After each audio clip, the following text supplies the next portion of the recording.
আপনার নিজের জায়গায় এটিএম বসিয়ে প্রতি মাসে 25 থেকে 30 হাজার টাকা ইনকাম করতে চান, তাহলে এই ভিডিওটি শেষ পর্যন্ত দেখতে থাকুন। আমি জানাবো কিভাবে এটিএম বা অন্যান্য ব্যাংকের যে এটিএম বসানো হয়, কী কী ডকুমেন্টস লাগে, কত টাকা খরচ হবে, সব কিছু এই ভিডিওতে আমি জানাবো। আর ভিডিওটি যদি ভালো লাগে চ্যানেল অবশ্যই সাবস্ক্রাইব করে রাখবেন। এটিএম বসানোর যে শর্তগুলো, প্রথমে আপনাকে যে জায়গাটা এটিএম বসাবেন সেটার আপনার মালিক হতে হবে। যদি রেন্টে থাকে সেটা ডকুমেন্টস রাখতে হবে যে আপনি জায়গাটা রেন্টের মালিক আছেন। শর্ত সময় এটাই। আর যে লোকেশনগুলি দরকার সেটা হলো বাজার এলাকা বা রাস্তার প্রধান মোড়, হাসপাতাল, বাস স্ট্যান্ড, তারপরে সিটি এলাকা হলে বেশি ভালো হয়, মানে যেখানে গ্যামজাম, মানে এটিএম থেকে মানুষ ক্যাশ উইথড্রল করবে সেই সব লোকেশন অটোমেটিকলি ভেরিফাই করে নেবে একবারেই। আর যদি গ্রাম এলাকা হয় তাহলে সেই সব জায়গায় এটিএম বসে না, রিজেক্ট করে দেবে যখন ভেরিফিকেশন হবে।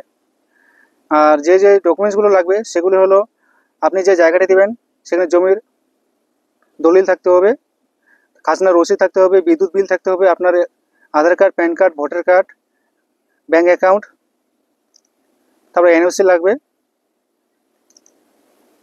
এইসব ডকুমেন্টস লাগবে। আর আপনার যে জায়গাটা দেবেন সেখানে 10x10 স্কোয়ার জায়গাটা লাগবে। আর আপনি যেখানে এটিএম বসবেন সেখানে কিন্তু যে রুমটা দিবেন অবশ্যই যেন পাকা হয় আর ছাদ থাকে।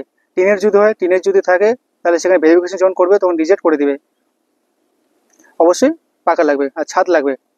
আর সেখানে যেন গাছপালা যেন না থাকে, এখানে ল্যান্ডের যে ডিশটা থাকে সেখানে লিঙ্ক পাবে না, একটু ফাঁকা, উপরটা যেন ফাঁকা থাকে, যে লিঙ্ক যেন পায় এটিএমে। আর খরচ কত কী করবে, কীভাবে এটিএমগুলো বসানো হয়, দুই রকম পদ্ধতি আছে, সেগুলো আমি জানাচ্ছি। এটিএম যখন বসানো দুই রকম হয়, একটা হলো ব্যাংকিং আন্ডারে, যেটা ব্যাংকিং লিস্ট লেভেল, একটা হোয়াইট লেভেল মডেল যেটা আছে ওটা পরে বলছি। আগে ব্যাংকিং যেটা লিস্ট আছে সেটা হলো আপনি মানে জায়গাটা দিবেন, ব্যাংক সেখানে রেন্টাল হিসেবে আপনাকে ভাড়া দিবে। আর এটিএম যে বসানো যে যত খরচা হয় সব কিছু ব্যাংক দিবে।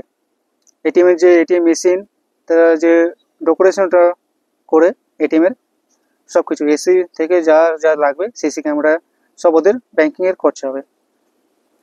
সেখানে আপনার রেন্টাল হিসেবে মাসে 10 থেকে 15 হাজার টাকা দিবে।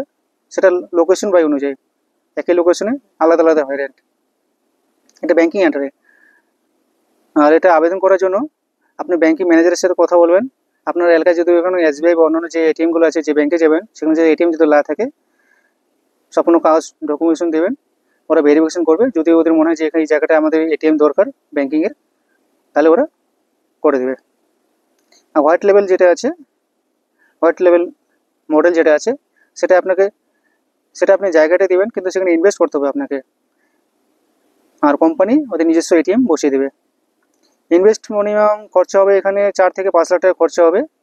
2 লাখ টাকার মতো সিকিউরিটি মানি থাকে। আর বাকিটা ডেকোরেশন যে লাগে খরচা, সেগুলো ওখানে লাগবে।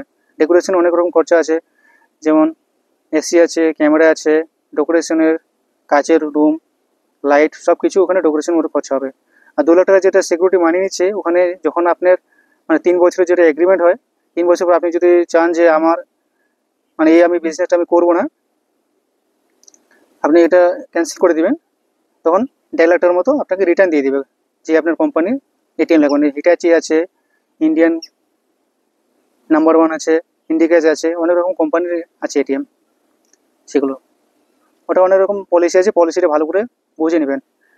আর এখানে ইনকাম হচ্ছে ট্রানজ্যাকশনের উপর, আপনাকে 7 থেকে 12 টাকার মতো বা 10 টাকার মতো ট্রানজ্যাকশনের, প্রত্যেক ট্রানজ্যাকশন আপনাকে দেবে। আর কোনো কোনো কোম্পানি স্টেটমেন্ট যদি কেউ চেক করে সেখানে 2 টাকা করে দেয়। ধরুন এখানে আপনার সারাদিনে 100টা ট্রানজ্যাকশন হলো, মানে আপনার 7 টাকা করে যদি পার ডে, মানে 700 টাকা। আর এখানে স্টেটমেন্ট কেউ যদি বার করে, মিনিমাম আপনার যদি 1000 টাকা করে যদি হয়, তার মাসে 30,000 টাকা আপনার ইনকাম হবে। কিন্তু এখানে একটা মনে রাখবেন, যেটা লাইনের বিল হয় সেটা আবার নিজস্ব দিতে হবে। হোয়াইট লেভেল যেটা মডেল আছে, লাইনের বিলটা আপনাকে দিতে হবে মাসে যেটা হয়েছে। আর ব্যাংকিংয়ে যেটা আন্ডার আছে, যেটা মাসিক আপনাকে রেন্টাল দিবে ব্যাংক, সেখানে ওটাকে কিছু করতে হবে না। ওরা ব্যাংকিং, ওরা সব কিছু, ওরা ভ্যান্ডার আন্ডারে রাখে, ভ্যান্ডার দিয়ে রাখে, ওরা সব কিছু পরিষেবা করে। ক্যাশ লোডিং থেকে সব কিছু ওদের নিজস্ব ব্যাঙ্কিংয়ের ওদের নিজস্ব ভেন্ডার আছে, ওরাই ক্যাশ রিফিলিং করে লোডিং করে সব কিছু ওরা করে। লিঙ্ক যদি চলে যায় ওরাই, ওদের নিজস্ব লোক আছে, ওরাই সব কিছু করে, আপনাকে কিছু করতে হবে না এখানে। আর মনে রাখবেন, যদি কোনো প্রতারণা হয় সেটা ভালোভাবে দেখে নেবেন, যখন ওদের আরবিআই গাইডলাইন সব কিছু ভেরিফাই করে নেবেন। আর যারা এটিএমের যারা নলেজ আছে তাদের কাছে পরামর্শ নিয়ে নেবেন যে এটা প্রতারণা না সঠিক, আগে ভালোভাবে বুঝে নেবেন, কারণ আজকালকার দিনে অনেক রকম প্রতারণা হয়, তাই একটু সাবধানে থাকবেন।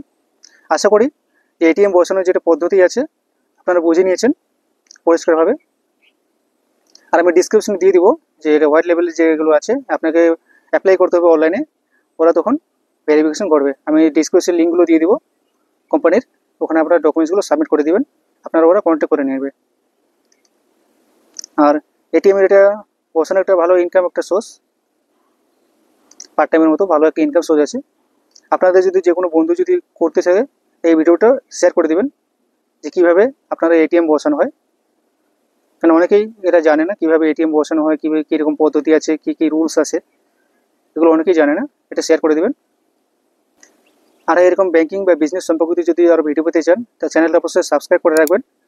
আর আপনারা কোন এলাকা থেকে দেখছেন, আপনাদের ইচ্ছা আছে কিনা যে নিজের এলাকায় বা ছোটো একটা জায়গায় আমি এটিএম বসাবো, মাসে একটা রেন্টাল পাবো, সেটা কমেন্ট বক্সে জানিয়ে দেন। দেখা হবে পরের ভিডিওতে। ধন্যবাদ।